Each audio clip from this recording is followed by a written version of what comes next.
Satuan Tugas Gabungan Kamboja menangkap 106 warga negara Indonesia, WNI, di ibu kota Phnom Penh, Jumat, 31 Oktober 2025. Penangkapan ini adalah bagian dari operasi besar dan terkoordinasi yang menyasar jaringan penipuan daring, online scam, internasional. Total ada 111 tersangka yang terjaring operasi tersebut, terdiri dari 106 WNI yang 36 diantaranya adalah perempuan dan 5 pria Kamboja. Mereka diyakini terkait aktivitas penipuan online.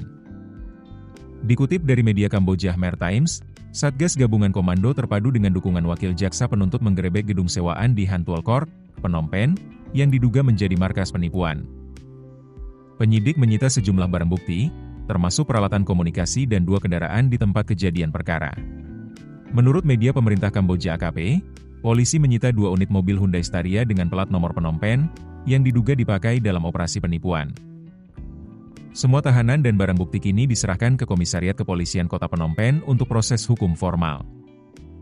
Pada hari yang sama, tim penegak hukum lainnya bersama Komite Pemberantasan Kejahatan Teknologi, CCTC, memeriksa gedung mencurigakan lainnya di Menara Ios, Sangkat Boeung Kengkang 3. Pemeriksaan dilakukan atas perintah Gubernur Phnom Penh, dan di bawah arahan Letnan Jenderal Sartean. Kedua penggerebekan ini merupakan bagian dari kampanye nasional Kamboja untuk memberantas jaringan penipuan daring. Pihak berwenang kembali menegaskan, aparat penegak hukum akan menindak tegas semua individu dan jaringan yang terlibat penipuan daring, tanpa kecuali. Menurut data Kementerian Luar Negeri Indonesia, lebih dari 10.000 WNI menjadi korban bekerja dalam penipuan daring di 10 negara sejak 2020 hingga kini.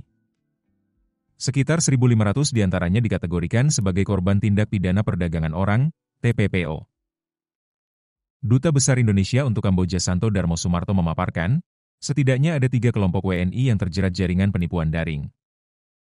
Pertama, mereka yang sama sekali tidak tahu bahwa akan bekerja di jaringan kejahatan. Kedua, mereka yang menganggapnya sebagai ajang coba-coba. Kemudian yang ketiga, mereka yang sadar sepenuhnya terlibat dalam praktik ilegal tersebut. Santo menjelaskan, pihaknya menghadapi tantangan dalam menangani korban kambuhan, yakni WNI yang pernah menjadi korban penipuan daring, lalu kembali bekerja di jaringan serupa.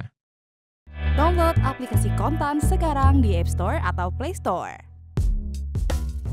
Keputusan bisnis terbaik datang dari data, bukan tebakan.